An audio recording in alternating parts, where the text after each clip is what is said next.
Shalom Bapak Ibu, Saudara dan Saudari Jemaat GPPS Bethlehem Mataram yang dikasihi oleh Tuhan Yesus Kristus. Kegiatan ibadah raya GPPS Bethlehem Mataram untuk minggu depan akan dilaksanakan secara on-site atau tatap muka di gereja, dimulai pada pukul 8 pagi hingga selesai.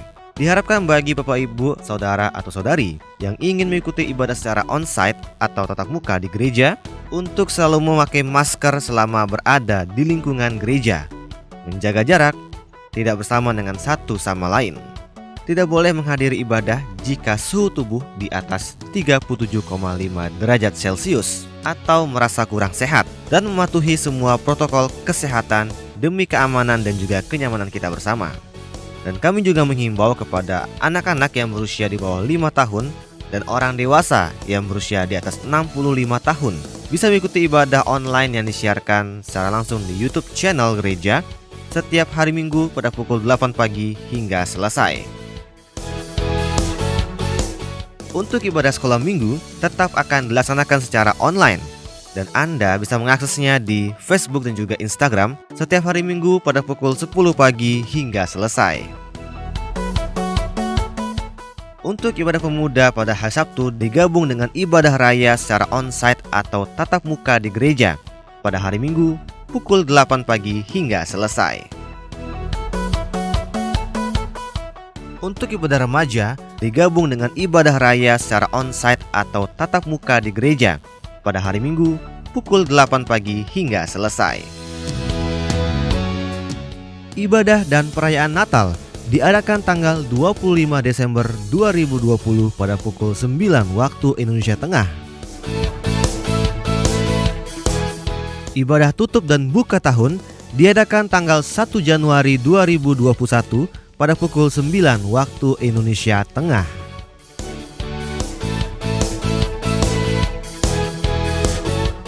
Biaya yang dibutuhkan untuk ibadah Natal dan Tahun Baru sebesar Rp7.750.000.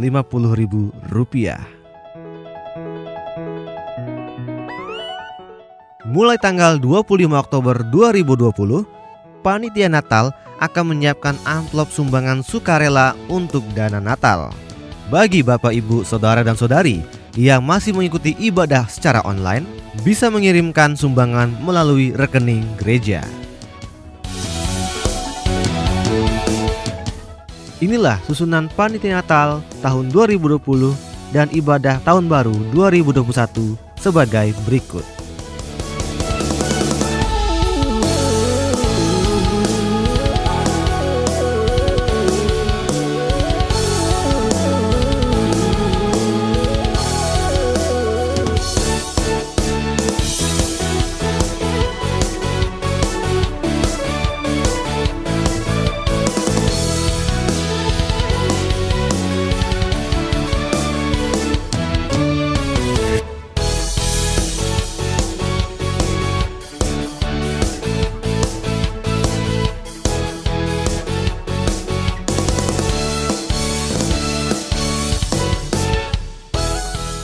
Panitia Natal Seksi Acara membuka pendaftaran bagi jemaat Tuhan yang ingin menyumbangkan pujian per keluarga di acara Natal bisa menghubungi Bapak Zakaria atau Ibu Debra. Jangan lewatkan renungan malam atau Rema yang disiarkan setiap hari Senin dan Jumat mulai pukul 18.30. Sekretariat gereja beroperasi secara normal setiap hari kerja pada hari Senin hingga Sabtu mulai pukul 8 pagi hingga 2 siang. Persembahan diakonia, persembahan kas gereja, persembahan persepuluhan, dan persembahan lainnya dapat Anda salurkan melalui kotak persembahan yang disediakan di sekretariat gereja, atau dapat Anda salurkan melalui nomor rekening yang tercantum di layar Anda. Kami tetap mengajak Anda untuk mengadakan persekutuan doa di rumah masing-masing pada pukul 7 malam. Kita mau berdoa bagi bangsa dan negara kita agar Tuhan memulihkan keadaan bangsa dan negara kita. Kita juga berdoa buat pemimpin kita agar mereka bisa mengambil keputusan dengan baik untuk mengatasi pandemi COVID-19 ini.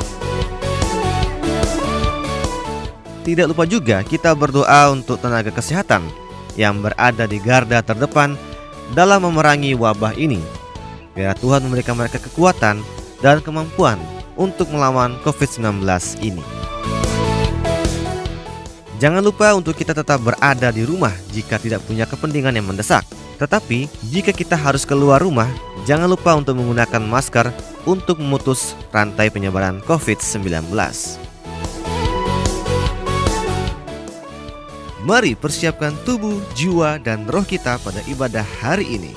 Kita persiapkan hati kita untuk bersekutu, memuji Tuhan dengan penuh kesungguhan hati, dan kita akan mendengarkan firman Tuhan dengan fokus. Biarlah ibadah kita pada hari ini boleh menjadi berkat dan kekuatan bagi kita semua. Tuhan Yesus memberkati kita. Immanuel.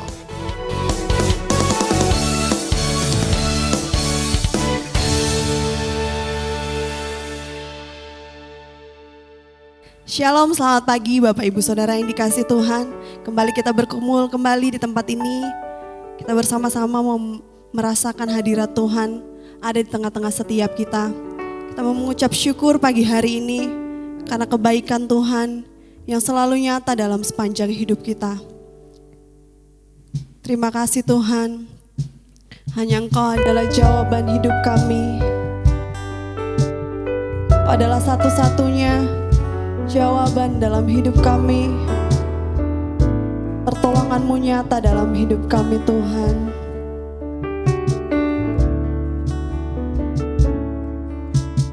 Meskipun tak ku mengerti apa yang ku alami, namun ku yakin Tuhan punya rancangan terbaik. Pertolonganku datang darimu, Yesus yang ku percaya.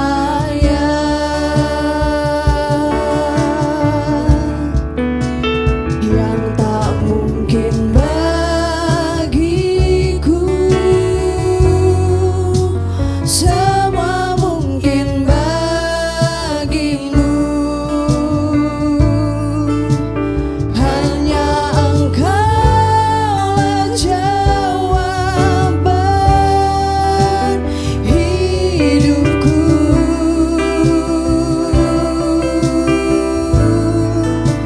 Yang tak pernah ku lihat dan tak pernah ku pikirkan, itu yang Kau sediakan bagiku. Amin Tuhan. Terima kasih Yesus.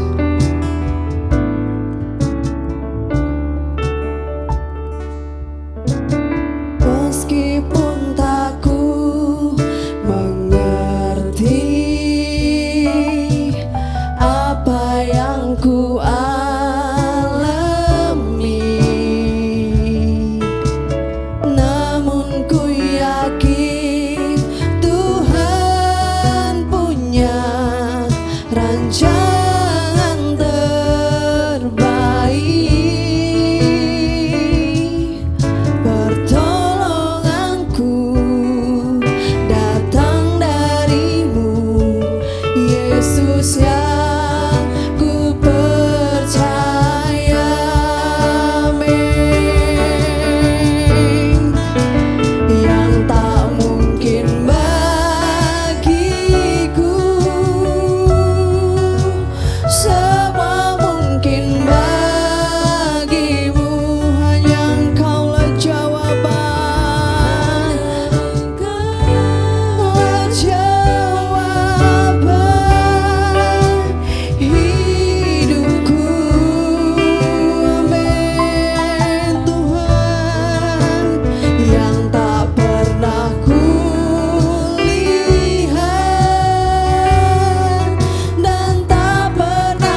Bapak Ibu, saudara-saudaraku sekalian yang dikasihi oleh Tuhan Yesus Kristus.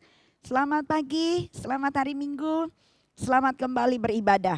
Kita akan sama-sama setelah kita memuji Tuhan, kita akan mendengarkan kebenaran firman Tuhan. Mari kita berdoa untuk kita menerima firman Tuhan pada pagi hari ini. Kami telah siap ya Tuhan, untuk kami mendengar dan menerima firman Allah.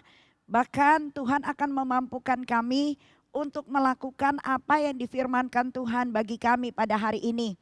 Tolonglah kami dan mampukanlah kami agar dalam perjalanan hidup kami di hari-hari yang akan datang, kami dapat melakukan sesuai dengan apa yang menjadi kehendak Tuhan. Perkenankanlah kami hari ini untuk terus dibentuk dan diberikan pemahaman-pemahaman dalam firman-Mu, sehingga hidup kami setiap hari diperbaiki oleh firman Tuhan. Hidup kami boleh semakin menjadi serupa dengan Tuhan. Ini hamba-Mu dengan segala kekurangan, keterbatasan, hamba-Mu bukan siapa-siapa Tuhan. Hamba minta pimpinan Tuhan dalam pemberitaan firman pada pagi hari ini. Allah Roh Kudus ambil alih, Allah Roh Kudus mengurapi hamba-Mu dan mengurapi kami semua.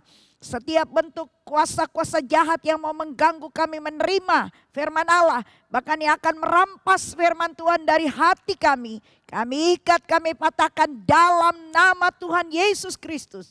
Kami percaya pagi ini kuasa-Mu ada di tengah-tengah kami dan kami telah siap untuk mendengarkan firman Tuhan. Dalam nama Yesus Tuhan dan Juru Selamat kami siap menerima firman Tuhan pagi ini. Haleluya. Amin. Bapak Ibu Saudara yang dikasihi oleh Tuhan Yesus Kristus, pada pagi hari ini kita kembali menaikkan ucapan syukur kepada Tuhan. Di awal bulan Desember di tahun 2020, kita sebentar lagi tinggal kurang lebih beberapa hari lagi atau beberapa minggu lagi kita akan mengakhiri tahun ini. Dan betapa bersyukurnya kita, meskipun berat dalam tahun ini kita harus menjalani kehidupan kita. Tapi kalau sampai hari ini kita masih bisa menapaki dengan baik, itu semua karena anugerah Tuhan. Mari pagi ini saya akan mengajak kita semua untuk merenungkan firman. Kita percaya bahwa Yesus Kristus tetap sama kemarin, sekarang, atau hari ini dan selama-lamanya. Dan itu sebabnya pagi ini saya ingin kembali mengajak kita semua untuk mengingat tentang siapa kita sebelum Tuhan menyelamatkan kita. Sebelum Yesus menebus kita dari segala keberdosaan kita. Mari kita sadari itu, bahwa pengampunan Tuhan itu begitu sempurna. Dia Allah yang maha kasih, tapi Dia juga Allah yang maha adil.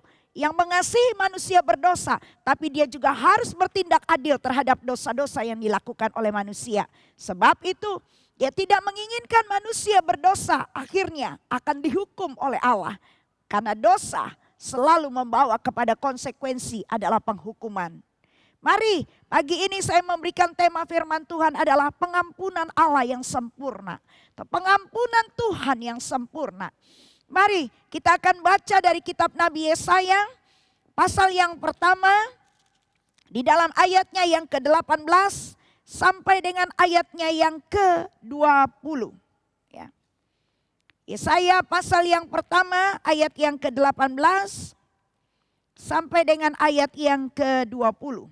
Marilah, baiklah kita berperkara, firman Tuhan. Sekalipun dosamu merah seperti kirmisi, akan menjadi putih seperti salju. Sekalipun berwarna merah seperti kain kesumba, akan menjadi putih seperti bulu domba. Jika kamu menurut dan mau mendengar, maka kamu akan memakan hasil baik dari negeri itu. Tetapi jika kamu melawan dan memberontak, maka kamu akan dimakan oleh pedang. Sungguh Tuhan yang mengucapkan. Bapak dan Ibu Saudara, kalau kita membaca mulai dari ayat pertama Yesaya 1 ini sampai dengan ayat-ayat yang tadi sudah kita baca. Yesaya 1 ini terdiri dari 31 ayat. Bagaimana Tuhan memberikan penglihatan kepada Yesaya bin Amos tentang Yehuda dan Yerusalem di dalam zaman Raja Uzia, ya, Yotam, Ahaz dan Hizkia. Mereka adalah raja-raja Yehuda. Ya. Tuhan memberikan sebuah penglihatan kepada Yesaya tentang hal-hal apa saja tingkah laku, perbuatan, kejahatan yang sudah dilakukan oleh orang-orang Yehuda pada masa kepemimpinan tadi saya katakan raja-raja yang dicatat dalam Yesaya pasal 1 ayat 1 ini.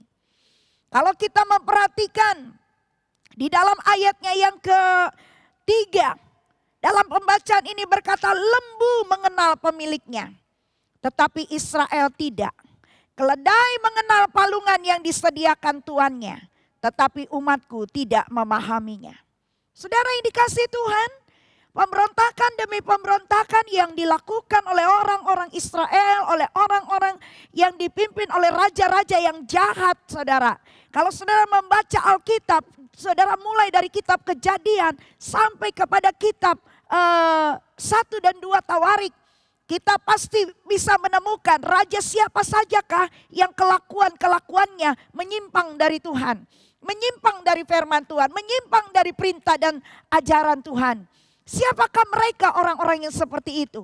Alkitab dalam ayat 3 Yesaya 1 bilang lembu mengenal pemiliknya, tapi umat Tuhan tidak. Ya, keledai tahu palungannya di mana, tapi bangsa itu tidak mengenal Allah. Tetapi Allah yang berbelas kasihan, di dalam teguran yang diberikan Tuhan kepada umatnya dalam ayat 18 sampai dengan ayat yang ke-20 sudah kita baca. Ya, mari kata mari ini merupakan kalimat aktif di mana ajakan untuk dikatakan baiklah kita berperkara firman Tuhan. Yang menyatakan ini adalah firman Tuhan, firman Allah. Dan Allah katakan sekalipun dosamu merah seperti kirmisi, akan menjadi putih seperti salju. Sekalipun berwarna merah seperti kain kesumba, akan menjadi putih seperti bulu domba. Jika kamu mau menurut dan mendengar, maka kamu akan memakan hasil baik dari negeri itu. Saudara, Allah itu selalu punya rencana, punya tujuan, yang bawa umat Tuhan hidupnya sejahtera. Allah itu selalu rencananya rencana kebaikan buat orang-orang yang percaya. Dikatakan jika kamu mau menurut dan mendengar, kamu akan memakan hasil baik dari negeri itu. Israel dibuang dari satu kerajaan ke kerajaan, dari satu negeri ke negeri. Dan di mana mereka berada selalu mereka terpengaruh oleh godaan sekitar mereka. Mereka selalu tidak tahan mempertahankan prinsip kehidupan takut akan Tuhan. Mereka selalu terbawa, terpengaruh oleh orang-orang di sekitar mereka. Mereka tidak menurut lagi sama Tuhan. Enggak dengar-dengaran lagi apa yang dikatakan Tuhan. Maka banyak kali Tuhan cambuk mereka, Tuhan pukul mereka. Tuhan buat mereka untuk menyadari kesalahan mereka. Maka di dalam ayat ini Tuhan mengajak mereka, mari selesaikan masalahmu dengan aku. Kalau kamu mau menurut, kamu mau mendengar sama aku, kamu akan makan hasil yang baik dari negeri ini. Saudara, pagi ini firman Allah datang kepada saya dan saudara juga sama dengan firman yang datang kepada orang-orang Israel pada masa itu. Kalau kita mau mendengar, kalau kita mau menurut, maka kita akan memakan hasil baik di tanah di mana Tuhan bawa kita lahir, kita besar, kita bekerja dan kita melakukan segala sesuatu untuk kehidupan kita. Kita akan memakan hasil yang baik. Tuhan itu tidak pernah, saudara, mempersulit orang-orang percaya agar hidupnya diberkati, agar hidupnya baik, agar hidupnya sejahtera. Dia nggak pernah membuat kesulitan-kesulitan atau kesusahan untuk hal-hal yang tidak mungkin dilakukan oleh umatnya. Dia selalu, saudara, memberikan hal-hal yang sederhana untuk dilakukan menurut dan mendengar. Atau mendengar dan menurut. Itu Tuhan. Dia itu seperti seorang bapak. Dia itu seperti seorang bapak yang merindukan anak-anaknya mendengarkan katanya, menuruti kata-katanya. Dia seorang bapa yang sangat baik. Saudara, di dalam teguran yang Tuhan berikan kepada orang Israel, sebenarnya ini merupakan bentuk kasih Tuhan yang sangat besar pada mereka.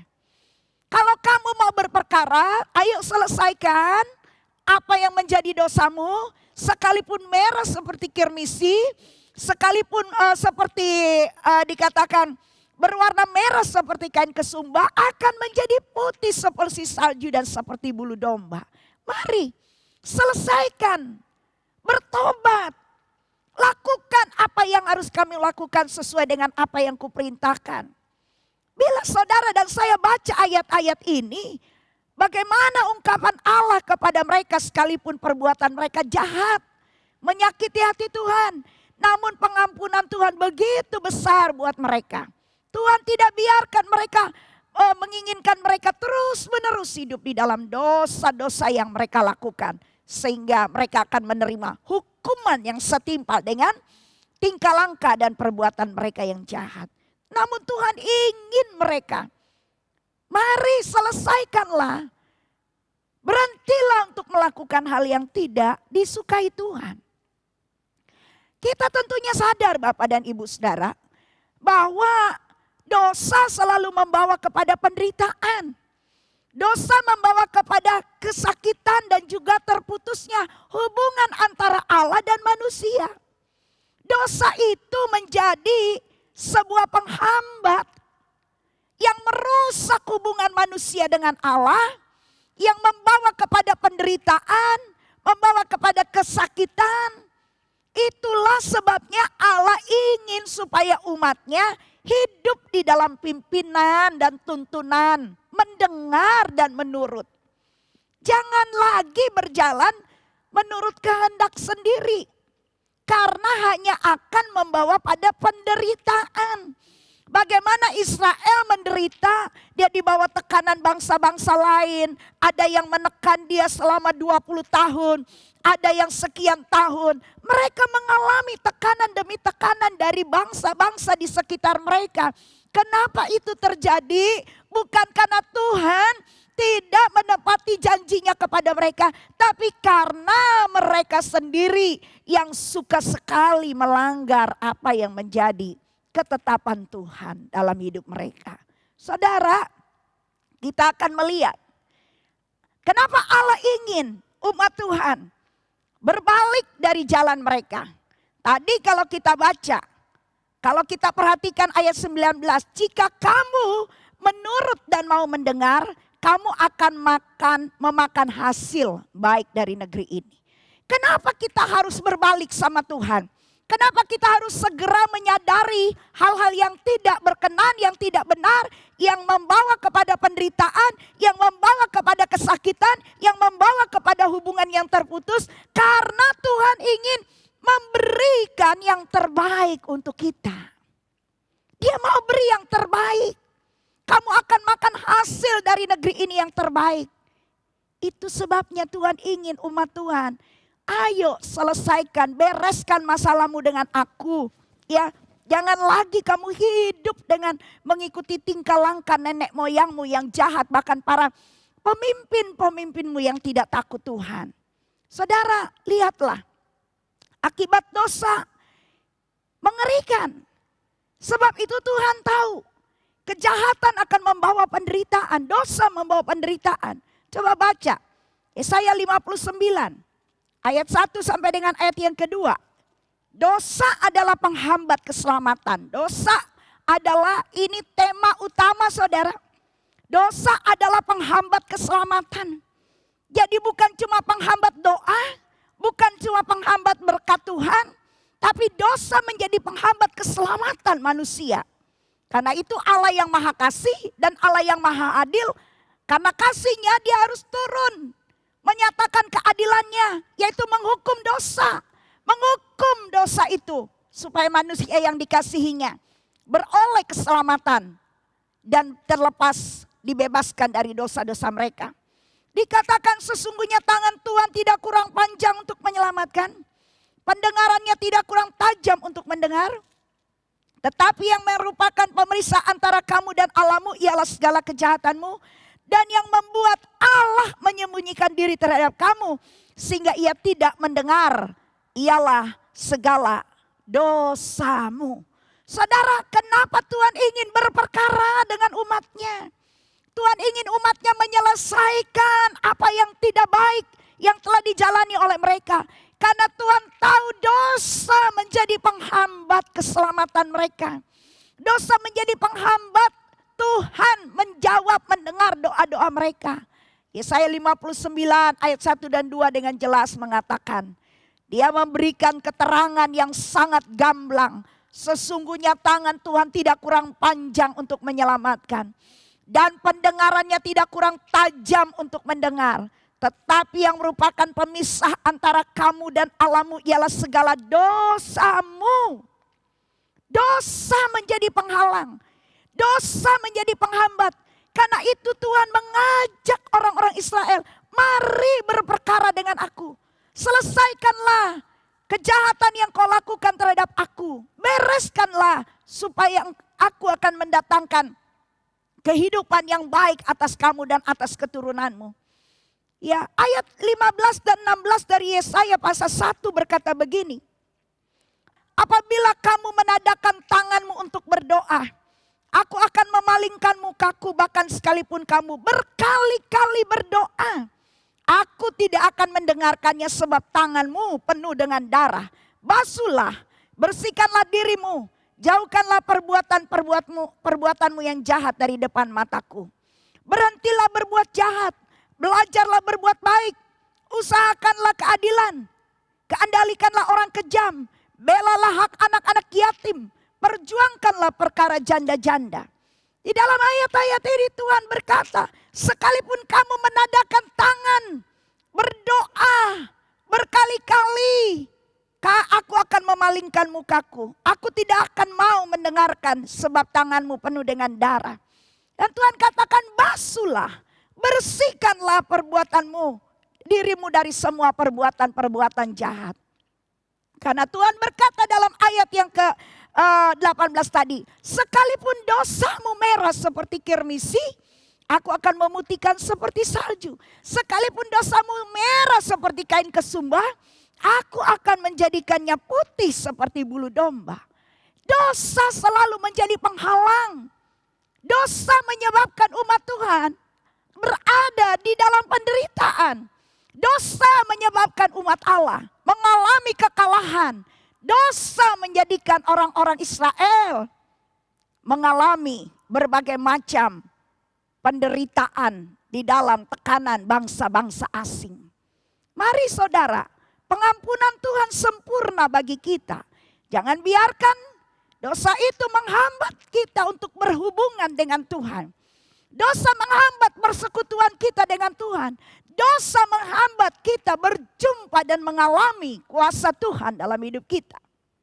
Yang kedua kita lihat Roma 6 ayat yang ke-23 berkata, sebab upah dosa adalah maut.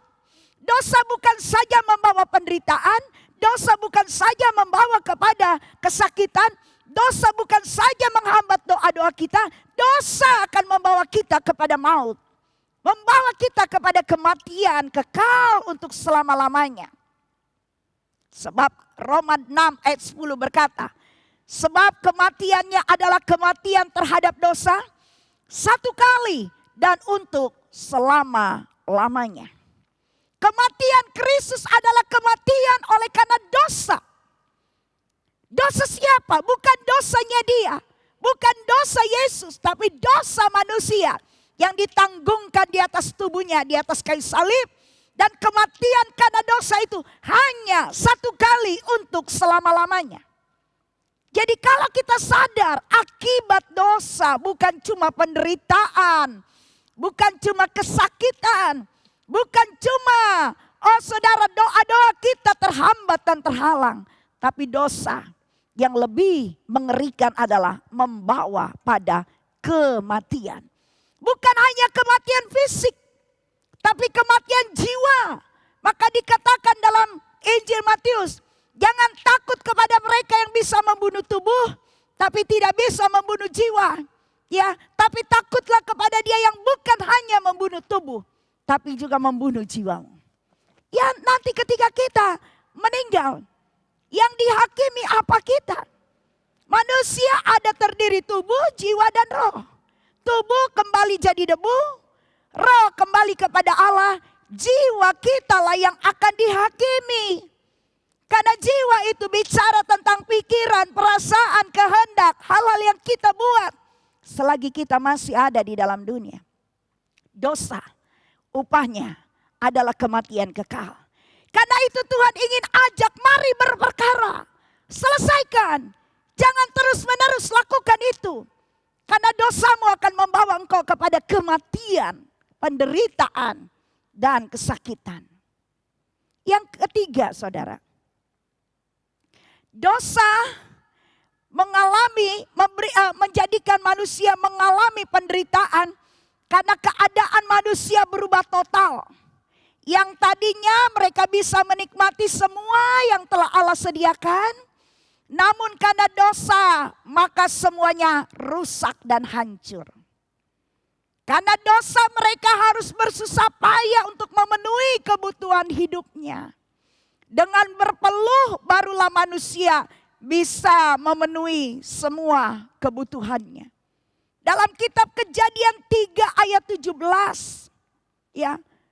Bagian yang ketiga ini, Kejadian 3 ayat 17, dosa membuat penderitaan, tadi saya sudah katakan, bukan hanya penderitaan, bukan hanya menghambat doa-doa kita, tapi dosa yang lebih mengerikan adalah membawa pada kematian kekal. Saudara, saat Adam dan Hawa berada di Taman Eden, menikmati semua fasilitas yang Allah sediakan, mereka masih terbungkus dalam kemuliaan dan kesucian Allah, belum tersentuh oleh yang namanya dosa. Mereka bisa menikmati semua yang Allah sediakan. Tapi begitu mereka membuka celah, dosa mulai menyentuh mereka, dosa mulai membuat mereka melanggar apa yang Allah katakan. Disitulah awal penderitaan dimulai. Mereka diusir dari Taman Eden, keluar. Dan mereka dikatakan, disuruh Tuhan, usahakanlah sendiri kalau engkau ingin memenuhi kebutuhanmu untuk hidup engkau bersama dengan istri dan keturunanmu. Ibu dan bapak, bukankah akibat dosa itu terjadi sampai hari ini? Itu merupakan hal yang telah ditetapkan Tuhan. Karena pemberontakan manusia yang tidak taat sama Allah, tidak taat sama firman Allah, sehingga mengalami kerusakan total, baik jasmani dan rohani. Manusia rusak total, yang tadinya dilingkupi kemuliaan Allah, yang tadinya mereka menikmati fasilitas yang disediakan Allah di Taman Eden tanpa harus bersusah-susah mendapatkannya. Tapi karena dosa telah menyentuh mereka, akhirnya semuanya rusak dan semuanya mengalami kehancuran karena dosa. Tapi pagi ini marilah kita bersyukur. Keadaan manusia yang sedemikian jahat, namun pengampunan Tuhan begitu besar. Tadi kita sudah baca Yesaya 1 ayat yang ke-18. Mari kita berperkara. Artinya Allah tidak akan pernah tidak mengampuni kalau kamu mau kembali kepadaku dan aku akan mengampuni kamu. Allah itu begitu luar biasa. Begitu sangat pedulinya, kasihnya.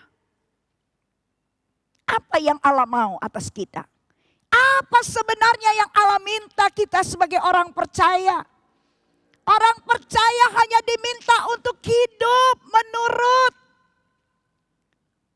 hidup mengikuti segala yang ditunjukkan, segala yang diperintahkan, segala nasihat yang sesuai dengan firman Allah. Apa yang dikatakan Injil Yohanes pasal yang ke-14, Yohanes 14 ayatnya yang ke-21 sampai ayat yang ke-20. 4. Barang siapa memegang perintahku dan melakukannya, dialah yang mengasihi aku. Dan barang siapa mengasihi aku, ia akan dikasihi oleh Bapakku, dan aku pun akan mengasihi dia dan akan menyatakan diriku kepadanya. Yudas yang bukan Iskariot berkata kepadanya, Tuhan, apakah sebabnya maka engkau menyatakan dirimu kepada kami dan bukan kepada dunia? Jawab Yesus, jika seorang mengasihi aku, ia akan menuruti firman-Ku. Dan Bapakku akan mengasihi dia dan kami akan datang kepadanya dan diam bersama-sama dengan dia. Barang siapa tidak mengasihi aku, ia tidak menuruti firman-Ku. Dan firman yang kamu dengar itu bukanlah daripadaku, melainkan dari Bapa yang mengutus aku. Bapak dan Ibu Saudara, Tuhan tidak, tadi saya katakan dia tidak pernah memerintahkan sesuatu yang sulit untuk saudara dan saya bisa lakukan. Yang Tuhan nyatakan dari Yohanes 14 ini berkata, aku cuma ingin mereka mengikuti, menuruti apa yang menjadi perintahku. Aku gak ingin mereka menderita. Aku cuma ingin mereka ikut saja. Turuti, lakukan, kerjakan apa yang harus mereka lakukan. Seperti yang aku katakan kepada mereka. Karena dikatakan siapa yang mengasihi aku, dia pasti mengikuti perintah firman-Ku. Siapa yang mengasihi aku, dia pasti ikut akan apa yang menjadi kehendak-Ku. Tetapi dikatakan ayat 24, barang siapa tidak mengasihi aku, ia tidak menuruti firman-Ku. Jadi ada tanda, ada bukti saudara. Ada hal yang jelas, nyata antara orang yang mengasihi Tuhan dan orang yang tidak mengasihi Tuhan. Orang yang mengasihi, dia rela untuk mau mengikuti apa yang Tuhan katakan. Tapi orang yang tidak mengasihi Tuhan, dia lebih banyak memberontak dan melawan apa yang menjadi kehendak Tuhan. Maka apa sebenarnya yang Tuhan ingin kita sebagai umatnya lakukan dalam hidup ini? Yaitu mentaatinya dengan sepenuh hati kita. Mentaati Tuhan saudara dengan sepenuh hati kita. Yang kedua, mengasihi Tuhan dengan segenap hati kita. Tadi yang pertama yang Tuhan mau itu cuma mentaati Tuhan dengan sepenuhnya. Yang kedua, mengasihi Tuhan dengan segenap hati kita. Seperti yang tertulis dalam Matius 22 ayat yang ke-34 sampai 37. Dua hukum yang utama dan yang terutama. Kasih Tuhan Allahmu dengan segenap hatimu dan seterusnya. Dan kasihilah sesamamu manusia seperti dirimu sendiri. Yang kedua, kasih Tuhan dengan segenap hati. Dan yang ketiga adalah jangan coba meninggalkan sumber air yang hidup itu. Ya, penjamin hidup kita, pemilik hidup kita, dia sumber kehidupan. Apa yang tertulis dalam kitab Nabi Yesaya pasal yang ke-33.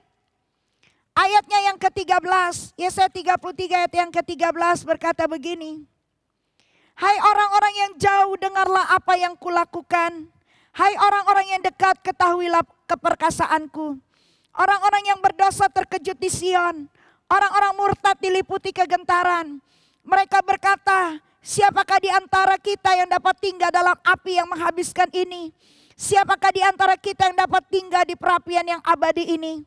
Orang yang hidup dalam kebenaran, yang berbicara dengan jujur, yang menolak untung hasil pemerasan, yang mengebaskan tangannya supaya jangan menerima suap, yang menutup telinganya supaya jangan mendengarkan rencana penumpahan darah, yang menutup matanya supaya jangan melihat kejahatan.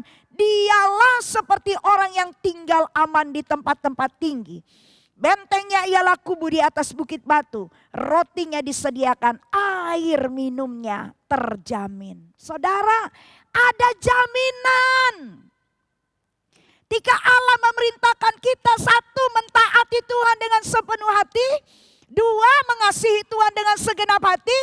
Tiga, tetap hidup di dalam firman-Nya, di dalam hadirat-Nya, di dalam kebenarannya. Tuhan katakan orang-orang yang seperti itu akan tinggal dengan aman di tempat-tempat tinggal mereka. Dan bentengnya ialah kubu di atas bukit batu. Rotinya disediakan, air minumnya terjamin. Apa yang kurang, saudara? Apa yang Allah tidak bisa lakukan untuk kita? Allah mau jangan tinggalkan dia karena apapun. Atau dengan kata lain, jangan jauh dari dia karena apapun. Sekalipun dunia bergoncang, kondisi, keadaan semakin sukar dalam hidup kita, jangan meninggalkan dia. Jangan membiarkan kita disesatkan oleh apapun. Tetaplah di dalam dia, karena dia adalah sumber kehidupan kita. Dikatakan siapakah orang yang hidup dalam kebenaran? Dia akan tinggal dengan aman di tempat-tempat tinggal mereka. Bentengnya ialah kubu di atas bukit batu. Roti disediakan, air minumnya pun dijamin oleh Tuhan. Itulah saudara. Yang Allah mau adalah taati dia dengan sepenuh hati kita. Kasih dia dengan segenap hati kita. 3, tetap tinggal di dalam Tuhan dan jangan coba untuk kita jauh dari Tuhan. Jauh dari kebenaran, jauh dari jalan-jalannya. Sebab Allah memberikan kita kesempatan. Kesempatan untuk memperbaiki. Mari Tuhan mau kita berperkara dengan dia. Dia tidak ingin kita menderita. Dia tidak ingin kita hidup mengalami kesesakan. Dia ingin saya dan saudara bahagia di dunia sampai ke sorga. Dia mau kita selalu berada di hatinya dan dia ada di hati kita. Puji Tuhan. Biarkanlah dia tetap hidup di dalam kita. Biarkan dia tetap menjadi raja untuk selamanya. Pengampunannya menjadikan kita orang-orang yang layak. Semua kejahatan yang kita lakukan telah membuat kita menjadi pemberontak di hadapan Allah. Tetapi dia rela dan mau memberikan pengampunan itu bagi kita. Seperti yang dikatakan 1 Yohanes 1 ayat 9.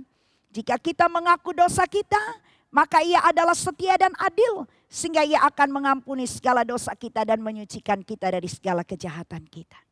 Saudara, Yesaya 1 ayat yang ke-15. Marilah, ayat yang ke-15 berkata.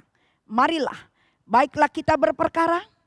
Sekalipun dosamu merah seperti kermisi, akan menjadi putih seperti salju. Jangan sekali-kali meninggalkan Tuhan karena apapun. Jangan sekali-kali hidup jauh dari Tuhan. Walau keadaan sangat sulit yang kita alami. Tetaplah mentaati Tuhan dengan sepenuh hati kita. Tetaplah mengasihi Tuhan dengan segenap hati kita. Dan tetaplah tinggal di dalam Tuhan, di dalam firman-Nya. Dia ada di dalam kita dan kita ada di dalam hatinya. Kiranya Tuhan menolong kita Bapak Ibu Saudaraku yang dikasihi Tuhan. Untuk kita terus mengikuti apa yang menjadi kehendak Tuhan. Karena firman Allah berkata pada pagi hari ini. Tuhan ingin memberikan yang terbaik untuk kita. Menyediakan yang terbaik untuk kita umatnya. Air disediakan, roti makanan juga disediakan. Karena apa? Karena sejak dari awal Tuhan ingin memberikan jaminan akan kehidupan kita sebagai umatnya.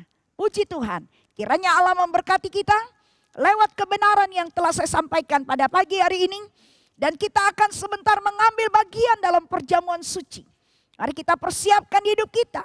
Adakah hal-hal yang sudah kita lakukan? Yang sudah membuat kita jauh dari kebenaran.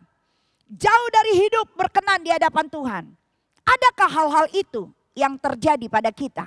Mari Tuhan katakan, kembalilah, berperkaralah dengan aku. Aku tidak akan pernah mendendam dan tidak akan pernah membiarkan kamu tetap ada di dalam dosa. Aku akan basuh itu kalau kamu mau mengaku. Kalau selama ini dosa membuat kita menderita.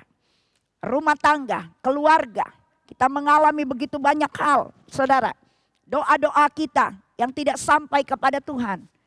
Mari kita berperkara dengan Tuhan. Karena Allah bukanlah Allah yang mendendam seperti manusia. Tapi Allah yang penuh pengampunan kalau kita mau datang kepada Dia. Kiranya Tuhan memberkati kita. Yang saudara yang sedang beribadah di rumah maupun yang sedang beribadah di gereja. Mari kita memperbaiki diri kita setiap hari. Sebelum pada akhirnya Tuhan memanggil kita kembali kepadanya. Mari kita tundukkan kepala, kita mengucap syukur kepada Tuhan. Kami bersyukur untuk firman yang telah kami dengar pagi ini. Pengampunanmu sungguh sempurna Tuhan. Engkau Allah yang maha kasih, yang tidak tega dan rela manusia ciptaan Tuhan dihukum karena dosa yang telah diperbuat. Maka dengan keadilanmu engkau turun ke dalam dunia, menggantikan posisi terhukum, menjadi orang-orang yang terhukum karena kami manusia berdosa. Betapa sempurnanya kasih dan pengampunanmu Tuhan.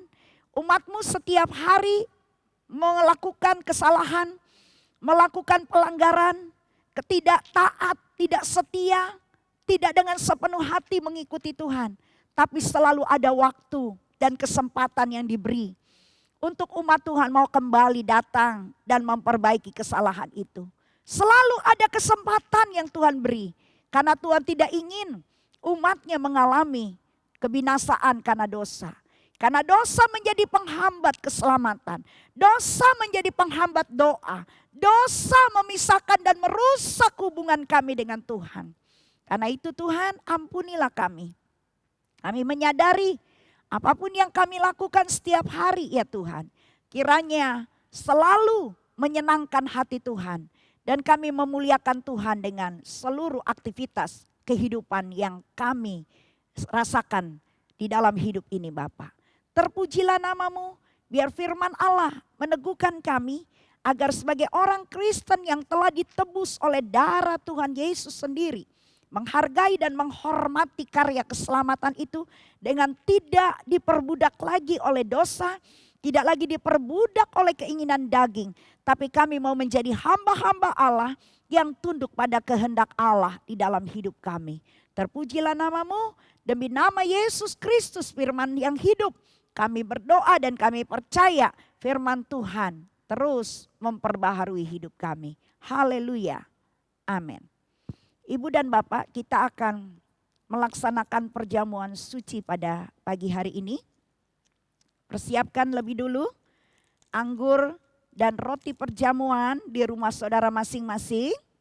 Kalau Bapak Ibu sudah siap di rumah masing-masing, mari dengan tetap tidak mengurangi rasa hormat kita kepada Tuhan. Meskipun kita ada di rumah, karena di mana 2-3 orang berhimpun atas namaku, Tuhan katakan, aku ada di tengah-tengah mereka. Hormatilah Tuhan meskipun saudara berada dalam ibadah di rumah. Karena di rumah pun kalau saudara percaya Tuhan ada, maka saudara tidak akan sembarangan beribadah online di rumah. Ya, mari angkat roti saudara bila sudah siap. Kita angkat roti ini di tangan kanan kita tinggi-tinggi. Saya akan bacakan ayat-ayat firman Tuhan. Setelah itu kita akan makan dengan iman dan menghormati tubuh dan darah Yesus ini.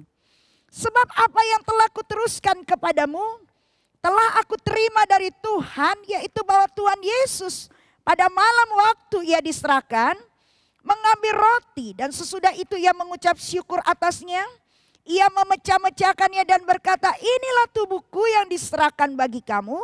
Perbuatlah ini menjadi peringatan akan aku. Mari kita sama-sama di dalam nama Tuhan Yesus Kristus, kami terima dan kami makan roti perjamuan ini.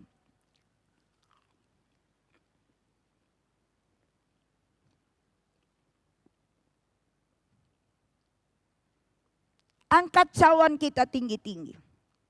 Saya akan bacakan firman Tuhan.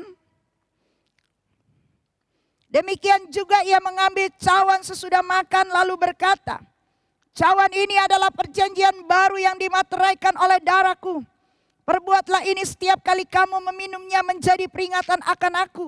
Sebab setiap kali kamu makan roti ini dan minum cawan ini, kamu memberitakan kematian Tuhan sampai ia datang. Mari kita minum bersama dengan iman dalam nama Tuhan Yesus Kristus.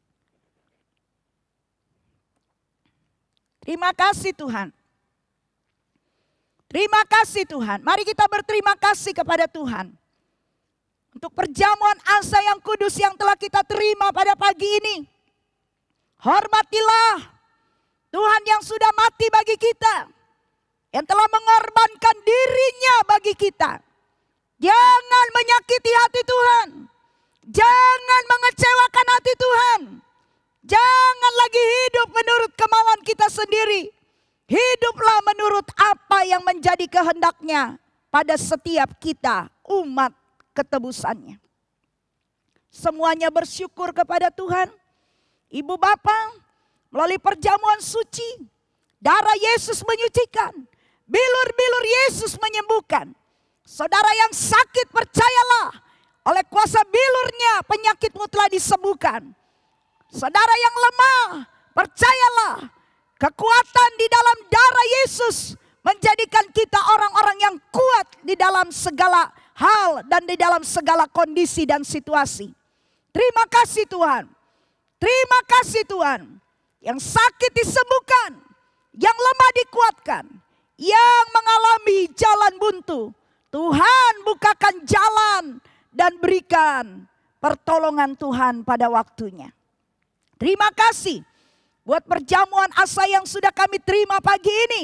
Kiranya itu mendatangkan anugerah kemurahan Tuhan di dalam hidup kami. Kami ada di dalam Yesus Kristus Tuhan, dan Tuhan Yesus Kristus ada di dalam kami untuk selama-lamanya. Terima kasih Bapa, terima kasih buat perjamuan yang telah kami terima. Kami tetap menyerahkan Tuhan, pekerjaan Tuhan di tempat ini, jemaat Tuhan, mulai dari anak-anak kecil sampai kepada orang-orang tua. Berkatilah mereka, lindungilah mereka, peliharalah mereka seperti biji matamu ya Tuhan. Berikan mereka kesehatan, berkati rumah tangga mereka. Berkati usaha, pekerjaan, bisnis dan karir mereka. Bahkan pendidikan anak-anak kami juga diberkati oleh Tuhan. Kami percaya Tuhan, meskipun di tengah masa pandemi yang masih ada, oleh anugerah Tuhan kalau kami boleh memasuki bulan terakhir di tahun ini. Bukan karena kuat dan gagah kami. Ini telah terbukti hanya oleh anugerah Tuhan. Sampai hari ini kami masih ada oleh karena kebaikan Tuhan saja. Berkatilah seluruh jemaatmu. Berkatilah pekerjaan Tuhan di tempat ini. Berkatilah kegiatan Natal tanggal 25 dan tutup serta buka tahun tanggal 1 Januari. Semuanya bisa berjalan baik, berjalan lancar dan aman. Lindungilah umatmu. Berkatilah kebutuhan umatmu dan pekerjaanmu di tempat ini. Berkati semua hamba-hamba Tuhan yang telah melayani pada pagi hari ini. Semua mereka akan merasakan berkat anugerah kemurahan Tuhan selalu ada atas kehidupan mereka ya Bapa. Bapa di sorga, tetap kami menyerahkan kondisi bangsa dan negeri kami. Di tengah berbagai macam situasi yang sulit saat ini. Bencana demi bencana, persoalan masalah demi masalah yang menimpa negeri ini. Kami percaya Engkau tidak berdiam diri Tuhan. Engkau ada dan melihat semua kejadian. Berikan hikmat, berikan otoritas dan wibawa Allah kepada para pemimpin bangsa. Baik Bapak Presiden, Wakil Presiden sampai kepada jajaran para menteri yang ada. Sampai kepada gubernur, bupati, wali kota, sampai pejabat terendah di daerah-daerah, khususnya daerah Nusa Tenggara Barat. Kami serahkan dalam tangan-Mu.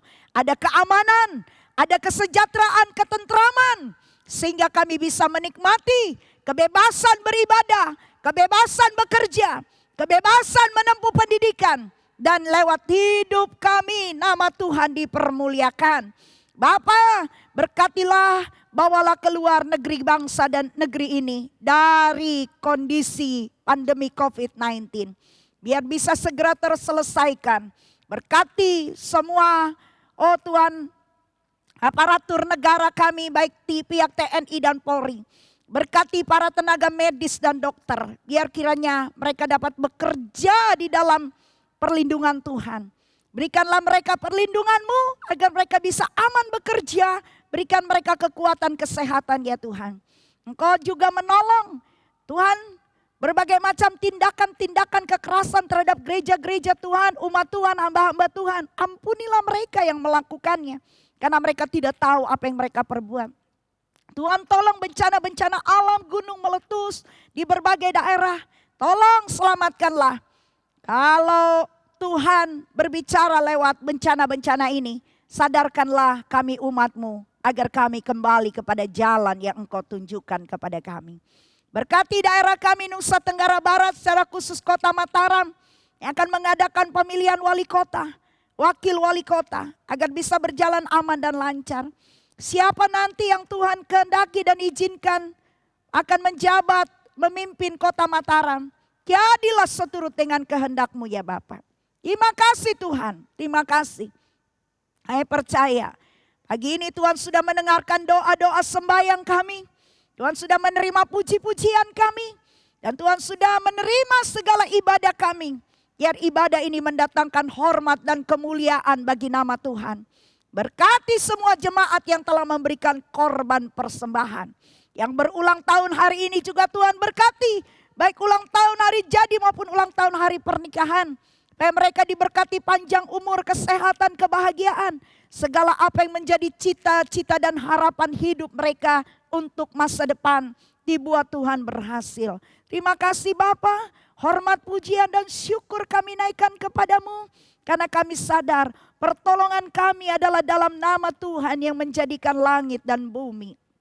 Saudara-saudara, arahkanlah hatimu dan angkatlah tanganmu di hadapan Tuhan.